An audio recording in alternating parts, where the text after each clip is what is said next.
Standing down as Prime Minister and leader of the Labour Party, it ends a difficult 3 years for him at number 10, which culminated in electoral failure last Thursday. We'll have full analysis as well as an assessment of the career of the son of the manse from Fife.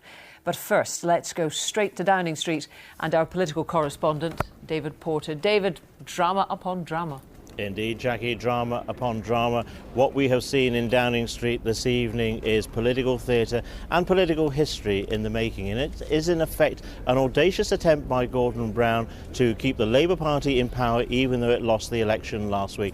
The price for doing that is, bluntly, Gordon Brown's political scalp. He says he wants his party to look into talks with the Liberal Democrats, and he will stand down as Labour leader and Prime Minister to try and achieve that. Well, the dramatic announcement came a mere 90 minutes ago when Mr. Brown came out of the door behind me and made his statement. I have no desire to stay in my position longer than is needed to ensure the path to economic growth is assured and the process of political reform we have agreed moves forward quickly. The reason that we have a hung parliament is that no single party and no single leader was able to win the full support of the country. As leader of my party, I must accept that that is a judgment on me. I therefore intend to ask the Labour Party to set in train the processes needed for its own leadership election. I would hope that it would be completed in time for the new leader to be in post by the time of the Labour Party conference. I will play no part in that contest. I will back no individual candidate. So, all sorts of meetings going on at the moment or planned for later this evening. Give us a flavour of what's happening there, David. Well, Jackie, here in Downing Street, the Cabinet is meeting in 10 Downing Street behind me. They will be discussing tactics, they will be discussing what they can offer the Liberal Democrats and indeed what they cannot offer the Liberal Democrats. The Liberal Democrat MPs themselves will be holding their second meeting today to discuss the developments. They had a meeting earlier on this afternoon. They will be meeting again at Westminster this evening. And the Conservatives, who this morning thought that they were well advanced in talks with the Liberal Democrats about forming some kind of coalition or an agreement in government, they are meeting at the moment. David Cameron is meeting his MPs at the moment. So far, we have had no word of that meeting. But one thing I think I can predict, either here or the rest of Westminster, somehow it's not going to be a quiet evening tonight. No, thank you. Well, Gordon Brown's was a remarkable political career which began when he was a Kirkcaldy schoolboy, continued as a radical Edinburgh student and ended in Downing Street at 5 o'clock this evening. Our political editor, Brian Taylor, has this assessment of the departing Prime Minister. Superstar coming through. Smiling through the campaign crowds, but it ends in failure, in defeat.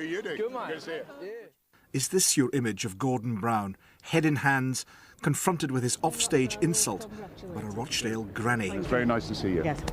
What did she say? Oh, everything. She's just a sort of bigoted woman. Or is this your image, the statesman striving to forestall financial collapse? Or perhaps this, the caring politician who tackled African poverty by reducing debt?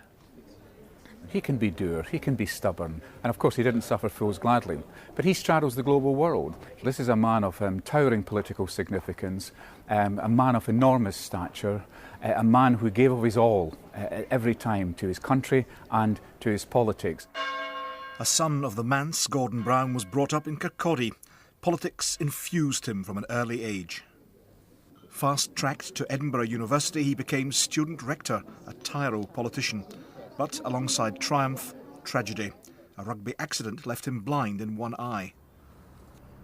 Gordon Brown supported Scottish devolution before it was Labour orthodoxy, and elected to the Commons in 1983, he agitated to reform Labour altogether. He and his chum, Tony Blair, forged what was to become New Labour. But tragedy and ambition drove them apart. After John Smith's death in 1994, it was Blair rather than Brown who succeeded to the Labour leadership. Gordon Brown worked tirelessly for Labour's success, but it was Tony Blair who became Prime Minister. As Chancellor, Gordon Brown wielded huge power, but he yearned for the top job. Friends say that left him politically hungry. Enemies say it made him vindictive. Our prudence is for a purpose, and I commend this budget to the House. After an impatient decade as the prudent Chancellor, Gordon Brown finally became Prime Minister My school motto, I will try my utmost. This is my promise to all of the people of Britain. Just before a global economic crisis. And we not only saved the world, saved the banks and saved... Not quite. Gordon Brown did gain credit for rescuing the banks, but sustained political credit eluded him, and he failed to stifle grumbles and party strife. How to sum up Gordon Brown? Often privately pleasant, he can also be blunt and ill-tempered. Hugely able and politically driven, he's an intellectual, compendiously well-read. As departing Prime Minister, ultimately, he failed. Thank you very much. Failed to win re-election. But perhaps the longer perspective will include his many successes. So, Brian Taylor joins me now in the studio. Brian, when did it become inevitable that Gordon Brown would stand down? Was it during Gillian Duffy controversy? Was it on election night? Or was it during the horse trading of the last few days? Well, I think primarily election night. We don't yet know who is to be the next Prime Minister. We don't yet know, in that sense, exactly who won the election. We know who lost.